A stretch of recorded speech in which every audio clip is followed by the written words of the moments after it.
Le titre de mon discours de ce soir, c'est « Le Royaume-Uni de Grande-Bretagne et d'Irlande du Nord », qui est l'appellation officielle de l'association entre l'Angleterre, Pays de Galles, l'Écosse, l'Irlande du Nord, le Cornouailles, à l'exception de l'Irlande du Sud. Mais deux événements qui ont précédé quand même de quelques années le décès de la reine Elisabeth II, qui a été aussi un choc pour le Royaume-Uni, Grande-Bretagne et l'Irlande du Nord, deux événements m'ont amené à me poser la question suivante: est-ce que le Royaume-Uni de Grande-Bretagne et d'Irlande du Nord est-il toujours uni? Et est-ce que le Royaume-Uni de Grande-Bretagne et d'Irlande du Nord est toujours le royaume que nous avons connu? Alors, de ces deux événements, il y en a un que vous avez tout de suite à l'esprit, c'est bien évidemment le Brexit.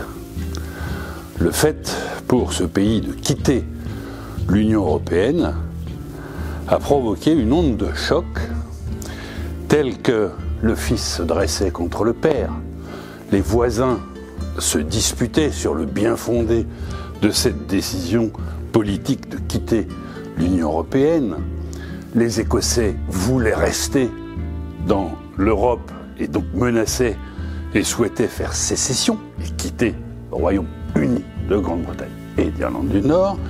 Il se posait la question de la frontière entre l'Irlande du Nord et l'Irlande du Sud, ou l'Irlande.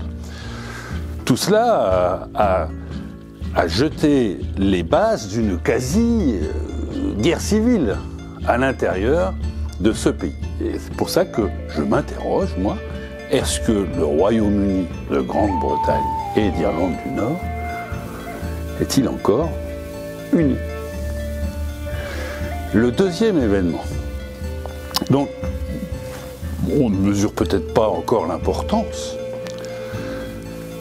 et vous ne l'avez sans doute pas en tête, puisque c'est un événement qui s'est appelé le Megxit. Savez-vous ce qu'est le Megxit?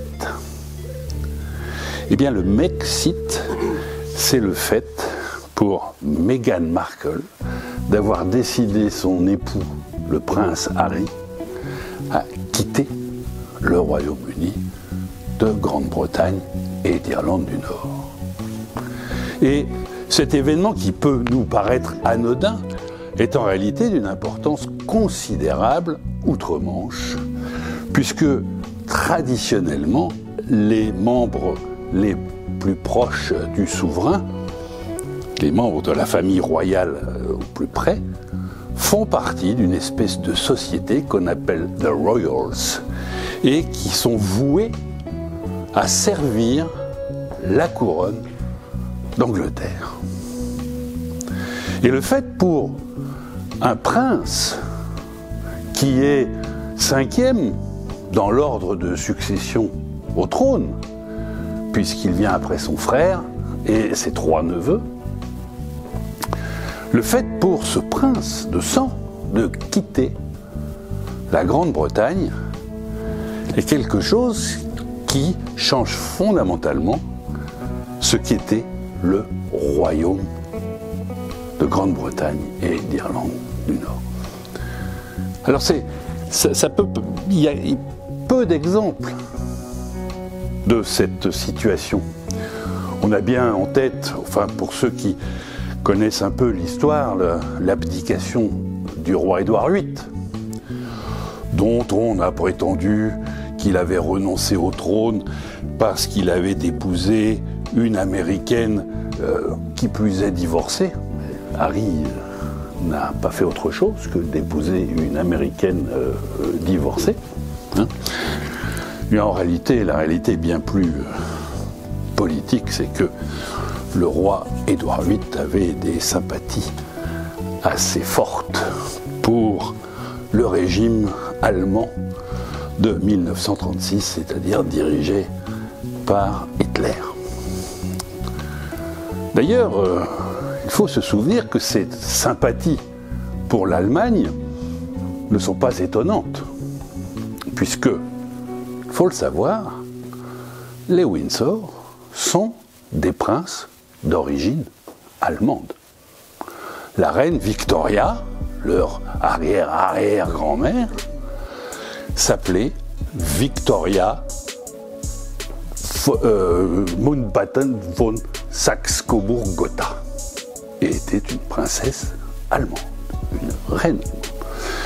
Et d'ailleurs, à l'issue de la Première Guerre mondiale, les souverains anglais ont choisi de changer leur nom et ils sont passés de s'appeler Battenberg, pardon, Victoria Battenberg von Saxe-Cobourg-Gotha, et ils ont changé leur nom en Mountbatten, qui signifie exactement la même chose que Battenberg, mais en anglais. Donc ces sympathies allemandes ils ont fait que depuis en 1954, ou même un petit peu plus tard, par décret royal, la monarchie s'est appelée Windsor. Maintenant, il s'appelle Windsor. Voilà.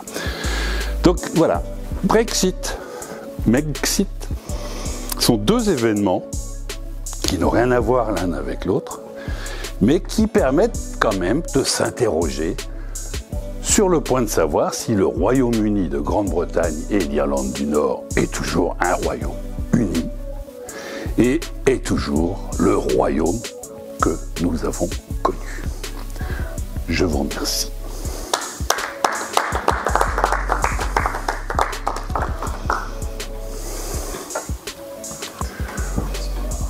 Quelle belle histoire, n'est-ce pas?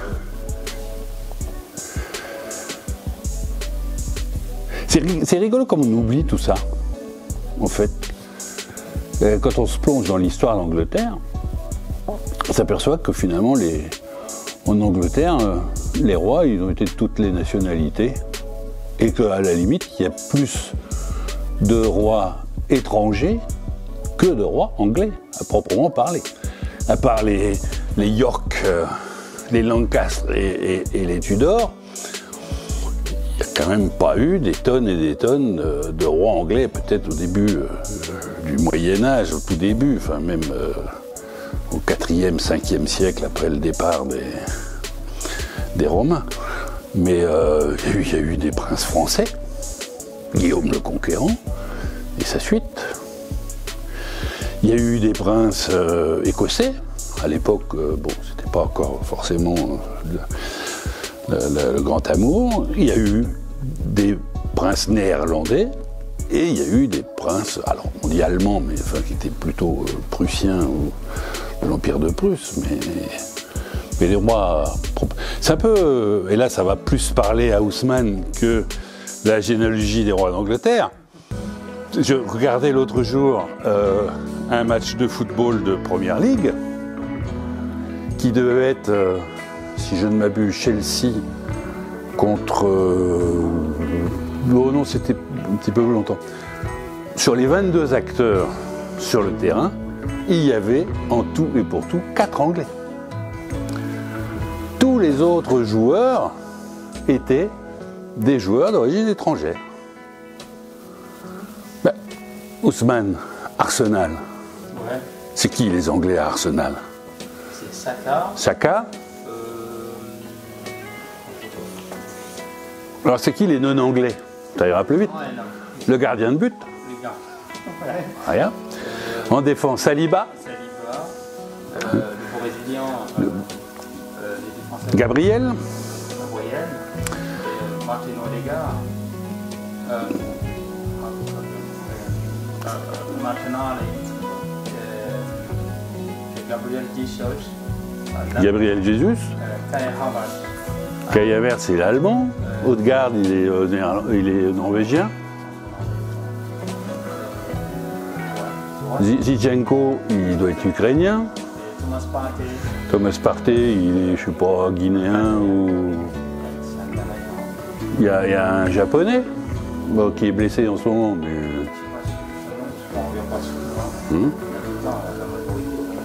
Il y a Trossard qui est belge. C'est pas Trossard, c'est Trossard, il est belge. Trossard une fois. Soyez trop sage une fois, c'est pas trop sage aujourd'hui, trop sage, c'est n'importe quoi. Voilà, donc c'est comme la royauté anglaise, il y a beaucoup de rois étrangers. Ouais, ça marche. Tiens, je te rends tes trucs, parce que je vais pas partir avec.